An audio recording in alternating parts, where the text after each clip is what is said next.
في هذا الفيديو جبت لكم أقوى مشروع مربح حتديريه في هذا العام. وصفة سهلة سريعة اقتصادية بدون حليب، بدون بيض، بدون حليب مجفف، لا جولي بدون فلان. 3 وصفات في فيديو واحد. السلام عليكم، مرحبا بكم في قناتكم مطبخ وتدابير أمام. قبل ما نبدا فيديو تاع اليوم وصلوا على الحبيب عليه أفضل الصلاة والسلام. جبت لكم أروع وصفة تاع لي طارتولات بواحد الكريمة بنينة بنينة، صدقوني، بلا حليب بلا بيض، كما قلت لكم في البداية، كريمية هشيشة مقرمشة. ونشوفوا مع بعض الوصفة. الكريمه اول حاجه اللي نخدموها مع بعض بالماء. عندنا 2 كيسان ونصف من الماء. الكاس تاعي تاع 220 مليلتر. اذا كما راكم تشوفوا خياتي ما فيهاش الحليب، سهله مهله. عندنا 4 ملاعق تاع اكل من السكر، هذه هي. وعندنا 4 ملاعق ممسوحين من النشا اللي هي المايزينا. هذا ما كانوش فيها، يعني سهله اقتصاديه، صدقوني تجي بزاف بنينه، وخاصه اللي عندهم الحساسيه من البيض. هذه ملعقه من لافاني، عمرت ملعقه لافاني. اذا نخلط كامل المكونات هذو حتى يتخلطوا لي ويندمجوا لي مع بعض، وراح نحطهم فوق النار حتى نخلي الخليط نتاعي يخضر لي. وكما راكم تشوفوا القاهم اللي راح تحصلوا عليه هنا، دائما بقاو حركوا نار تكون قليله، وفي نفس الوقت تبقاو تحركوا هكا خياتي باش ما تحرق لكمش، وايضا ما تلصق لكمش. اذا كما راكم تشوفوا خياتي ايضا ما تتكتل لكمش، عفوا. هذه هي. نبدا نحرك نحرك نحرك. دوك نوريكم القهوه ما حتولي شفافه، على بالي بلي كامله ما يحوسوا على هذه الوصفه، خاصه اللي ما فيهاش البيض ما فيهاش الحليب، وكيف حتى تولي لكم بنينه. على بالي ايضا اللي حيقول لي راه ما فيها والو، كيف حتجيك بنينه. دوك نقول لكم راح نضيف لها واحد الاضافات حتولي رائعه، وتولي قوام كريمي بنينه، كانه درنا فيها البيض، كانه درنا فيها الحليب، وهي ما فيها والو. اذا بعد ما تعقد لي بهذه الطريقه، شوفوا يعني تبدا دير لك الفقاعات وتبدا تنحلك من الكاسرونه مباشره. نطفوا على النار ونكملوا مع بعض الوصفه فوق سطح العمل. هذه هي. شوفوا راهي شفافه شفافه، شوفوا كيفاه تجي كي لاجولي بيضه. واش نضيف لها حوالي ملعقه ممسوحه من المارغرين. نخلط جيدا، هذا ما كان. ونضيف لها علبه تاع ياغورت. كيما راكم تشوفوا انا دار ذوق اللافاني. نتيا اذا عندك ذوق الفراز ديريها حسب النكهه راكي حبيتيها، يعني الشيء اللي حبيتي ديري في هذا الكريمه تاعك تقدري ديريها. انا درتها بذوق اللافاني، ما كانتش عندي يعني متواجده تاع الفراز، لانه انا درت لي طارتولات تاع الفراز ما لقيتش يعني في البيت. درت فقط هذه، درت ذوق الفاني.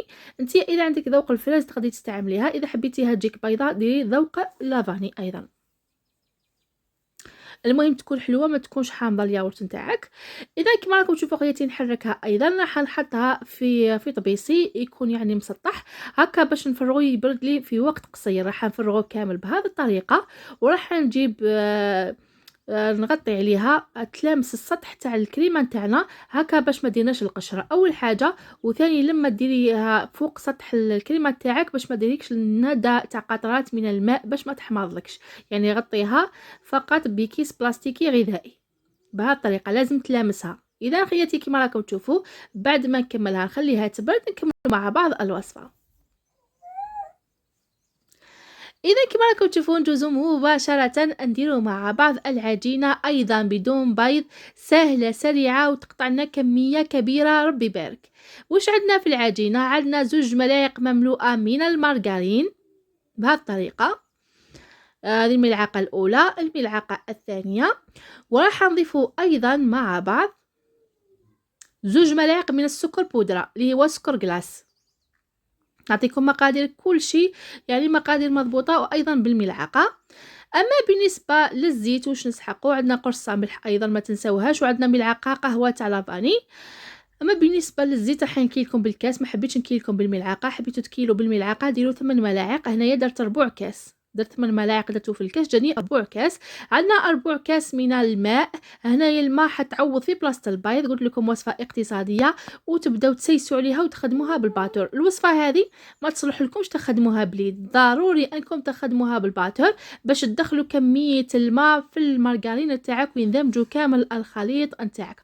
في البدايه تبان لكم كانه فاسده وما يندمج لكمش يعني مباشره. تبداي تسيسي عليها بشويه بشويه حتى تولي تولي كريمه شاده روحها. ضروري انها تشد روحها هكا العجينه تاعك باش من بعد ما تتفتتلكش وتبقى لك لي طارطولات تاعك مقرمشه وشاده روحها باذن الله. شوفوا خياتي، هذا هو القوام اللي تحصلت عليه بعد ما فت عليها حوالي 5 دقائق وانا نحرك فيها. راح نبقى نحرك حتى نشوف انه القوام خلاص اندمج مع بعضه. هذه هي قطره ما تبقاش. راح نجيب الكأس الاول ممسوح تاع الفرينه، ايضا نعطيك مقادير مضبوطه. نصف ملعقه تاع قهوه من الخميره ما تكثروش بزاف باش هكا ما تتنفخ لكمش، فقط باش تساعدنا في الاحمرار.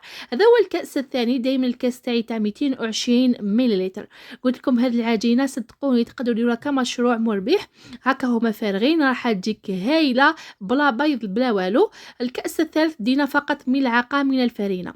اذا كامل فرينه واش درت لنا 2 كؤوس من الفرينه مع ملعقه. راح نطم العجينه تاعي، ما نعجنهاش فقط نطمها مباشره يعني بلا ما نخليها ترتاح. مباشره نجيب الاكياس البلاستيكيه ونحل العجينه تاعي، وفي نفس الوقت انا كنت شعلت الفرن على 180 درجه هكا نخدمو حاجه بحاجه باش هكا باذن الله نكون سوا. اذا كما راكم تشوفوا خياتي العجينه تاعي راني ما عجنتهاش وطميتها فقط راهي طريه. راح نحلها مباشره، ما تقوليش راهي معوجه في الحواف لانه حنحلها وما نبقاش نعجن في العجينه تاعي كل دقيقه هكا باش تبقى لنا طريه في نفس الوقت مقرمشه. ايضا خياتي السمك نتاعنا حسب واش راكم حابين كيف تحلوها في الطارطولات نتاعكم، ما تخشنوهاش وما ترقوهاش، وحوالي نصف سنتيم. راح نجيب الطابع نتاعي الدائري حسب المول نتاعي ونبدا نجيب لي مول نتاعي ونخدمهم نطبعهم. من بعد نبدا نخدم بالاصابع نتاعي ونستفهم كامل حتى نكمل الكميه نتاعي. انا هذه الكميه تاع 2 ملاعق من المارغرين تحصلت على 18 حبه، وانا هنا خشنتهم شويه هكا باش ما يتكسروليش لما ندير العجينه او الحشوه نتاعي او الكريمه تاعي، باش ما تكسرليش العجينه تاعي. ماذا بكم واذا كنتوا حتبيعوها انتوما يرقوها شويه هكا تربحوا يعني لي طارطولات بزياده، ولكن لما ديريها ما هي رقيقه ما هي خشينه افضل وافضل باش صاحبه لي تدير لي طارطولات تعمرهم ما يتكسرولهاش. اذا كما راكم تشوفوا راح نعاود نكرر لكم راني نخدم حبه بحبه حتى نكمل كامل الكميه. هذا هما الكميه اللي عندي ومازال 2 دوك نزيد نحطهم حتى نفرغ لي طارطولات. اما بالنسبه لاجولي اللي حنستعملوها اليوم عندنا كاس ونص من الماء. لاجولي صنع منزلي بدون فلان بدون اي اضافات، سهله مهله بمكونات مزوجه في كل بيت. اذا واش عندنا كاس ونص من الماء، عندنا 4 ملاعق من السكر، ايضا عندنا ملعقه مملوءه من النشا اللي هي المايزينا، وعندنا هنايا ليكستري تاع الفراز. يعني هاي سهله مهله تقدري تخدميها بعده وصفات ان شاء الله في الايام القادمه. نقول لكم واش تستعمل باذن الله. هنايا وتقدروا تضيفوا لها ملون احمر باش تعطيكم اللون شويه ناصع. اما بالنسبه للمنكه هذا تاع الفراز حيعطيكم القوام الرائحه اللون هكا يبان لكم كي شريتو ديكوجيل يتباع في المحلات سوا ولا افضل. تقطع لكم كميه ربي يبارك وشوفوها يعني سهله مهله في التحضير. هذو المقادير راح نحطهم كامل فوق النار، نبدا نحرك ونخليهم فوق النار حتى باذن الله يختار لي كيما درنا الكريمه في البدايه. هذه هي ضفت لها شويه ملون وحده، ليكستري وحده والملون وحده. اللون الملون وحده يعطينا اللون شويه قامح يعني شويه قاسح. اما بالنسبه لليكستري حيعطيكم المذاق وشويه اللون يكون كلير يعني يكون فاسخ شويه. اذا كما راكم تشوفوا خياتي. اما بالنسبه للمنكهات حبيتي ذوق البنان ذوق البيستاش ذوق النعناع اللي حبيتي تقدري تضيفيه في هذا المنكهات او لي طارطولات نتاعك يعني ديكوجلت او لاجوي تاعك تقدري تبدليها كيما تحبي. نحرك في الكريمه نتاعي او لاجولي نتاعي، نبقى نحرك حتى نشوفها تبقبقت لي او بقبق لي ولا كل واحد كيف يسميها. المهم تشوفوا الفقاعات وتبدا انه تتنحمل الكاسرونه ثم طفيه على النار تكون حاضره عندك. يعني سهله مهله تحضر في دقائق. يعني كميه المعلومات في هذا الفيديو صدقوني ما تلقاوها لا منا ولا منا. عطيت لكم كامل الاسرار صدقه عليا. ان شاء الله يا ربي يعجبكم. نتمنى انكم حبيتوا انكم تتقاسموا معايا هذه الحسنات، انكم تخلوا لي جيم والتعليقات باش يصل كميه كبيره من الناس هكا باش يجربوها ويخدموا بها ويسترزقوا بها، هكا ندو الحسنات انا وياكم. ضفت لها ملعقه تاع قهوه من المارغرين، نبدا نحرك هذيك الملعقه تاع المارغرين باش ما تجمدليش وتبقى لي دائما سائله بهذه الطريقه وتبقى لي ما تتكتليش. اذا كما راكم تشوفوا خياتي بعد ما لي طارتولات نتاعي واجدين، لا جولي وجدت، الكريمه ايضا خليتها تبرد، راح نجيب لي طارتولات نتاعي نديمو ليهم كامل. شوفوا كيف جاتني هايله وشاده روحها ما تفتتش، وايضا ماهيش يابسه، تجي كريميه مقرمشه طريه في نفس الوقت. شوفوا ها هي غير تكيسيها تبان لك. شوفوا ايضا ما تنفخت لي ما يصالها والو، جات حميمه رائعه. المهم هنا بعد ما ديموليتهم كامل راح نجيب الكريمه تاعي اللي كنت حطيتها في الفريجيدر بعد ما بردت لي، راح نحطها كامل في طبيسي بهذه الطريقه، وراح نضيفوا مع بعض هنايا الاضافات اللي حيعطي لها قوام كريمي، الخفه والبنه ما عندي ما نحكي لكم. اذا كما راكم تشوفوا الكريمه بدون بيض بدون حليب، راح نضيف لها 2 ملاعق الى 3 ملاعق من بودره الشونتي. اذا كانت النوعيه تاعك رديئه ديري نصف كاس الى كاس الى ربع، يعني الكميه اللي حبيتي تضيفيها الكريمه الشونتي حسب الذوق نتاعك او حسب شحال راكي حابه تعملي لي طارتولات نتاعك. انا هذو الكميه تعمر لي 18 حبه الى 20 حبه، حبيتي انك ديري نصف كاس او كاس الى ربع. اذا كما راكم تشوفوا خياتي راح نبقى نحرك. انا ضفت لها الملعقه الثالثه شفتها مخصوصه باش تشدي القوام تاعها ما تجينيش جاريه. اذا كما راكم تشوفوا بعد ما نحركها جيدا حتى تطلع لي مليح وتبقى لي القوام تاعها كريميه ورائعه وتولي كانه بيضاء.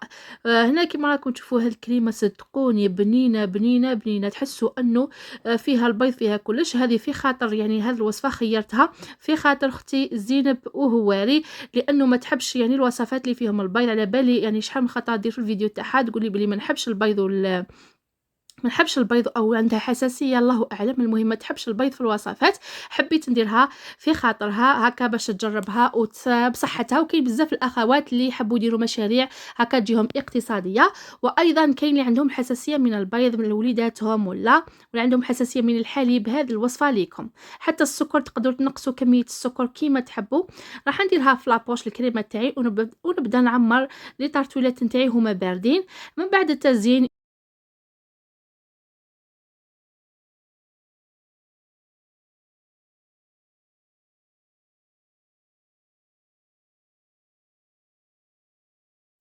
اذا اخواتي، اما بالنسبه للتزيين كما قلت لكم عندكم فراز. انا هنايا المهم انا حبيت ندير بالفراز.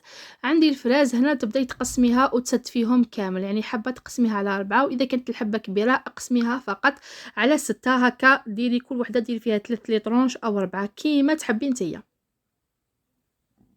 المهم انايا في كل وحده راح ندير فيها هنا 4 هكا حبيت نزينهم، وانتيا قلت لكم خيروا التزيين اللي راكم حابينه. اما بالنسبه لاجولي خليتها بعد ما بردت لي. هنا لو كان ديرها سخونه لاجولي تاعك الكريمه تاعك تذوب لك، اذا نخليها تبرد لك. شوفوا القوام اللي تحصلت عليه صدقوني لاجولي كانه شريناه او ديكوجيل كانه شريناها. هنا تجي افضل وافضل اقتصاديه بمكونات مستوجده في كل بيت. نتمنى انه تعجبكم لا فيديو. دوك نشوفوا يعني حتى نكملهم كامل وتشوفوا يعني الكريمه هذه نعمرهم كامل طارتولات باذن الله. وايضا تشوفوا القوام تاعها كيفاه العجينه او لي طارتولات بعد ما طابت لي الكريمه. نقسم لكم الحبه هكا باش تشوفوا المصداقيه. وكما قلت لكم اذا عجبكم لا فيديو راني سهلتها لكم كامل، نحيت لكم كامل الصعوبات اللي يقول لي ام رام الحليب غير موجود، ام رام البيض غالي، ام رام لا جولي ما نقدرش نشريها. راني سهلتها لكم قدر المستطاع. نتمنى انتم ثاني تدعموني بلي لايك نتاعكم. هيا وصلوا لي 20,000 لايك نزيد لكم وصفات هكا تاع المحلات صدقوني بزاف حتعجبكم. اما بالنسبه للتزيين راح نديرها شويه ورق الذهبي حتعطي لمسه رائعه. تقدري تخدميها كمشروع للمقاهي محلات بيع الشاي. وايضا ديريها الحفله تاعك هكا حبيتي حاجه اقتصاديه عندك مناسبه هذه ما تسلكك كي تاكليها حتتبنيها كلي فيها الحليب والبيض. على بالي واش راني نقول بنينه وهايله في الحلاوه تاعها. هذه هي جات تزيين راقي بسيط سهل سريع اللي حبي بحال يقدر يستعمل لي كيسات تاع المادلين هكا يحطها فيهم. انا ما حبيتش نديرها. اذا كما راكم تشوفوا خياتي دوك نقسم لكم الحبه باش تشوفوا المصداقيه. نقسمها على 2. شوفوا القوام تاعها هذه هي بعد ما نقسمها لكم شوفوا الكريمه تجي كريميه، العجينه راح تجي مقرمشه، شوفوا كي تهزيها ما تفتتش تقولوا ما فيهاش البيض، ما كاش الحاجه اللي تشدها. شوفوا خياتي صدقوني تجيكم مقرمشه كروستيون في نفس الوقت هشيشه. ها هي كيفاه كي تقيسيها راح تفتت بين يديك. شهيتكم في الجنه. هيا البنات عليكم فقط لي لايك اللي هو لي جيم، تعليقات قدم المستطاع باش ينقص علينا السينيال. نحبكم بزاف بزاف. في فيديو قادم ان شاء الله. سلام. مازال جديد ان شاء الله. ما عندكم ما تراتوا حتى فيديو تاع نشوفوا كريمه كريميه. شهيتكم في الجنه.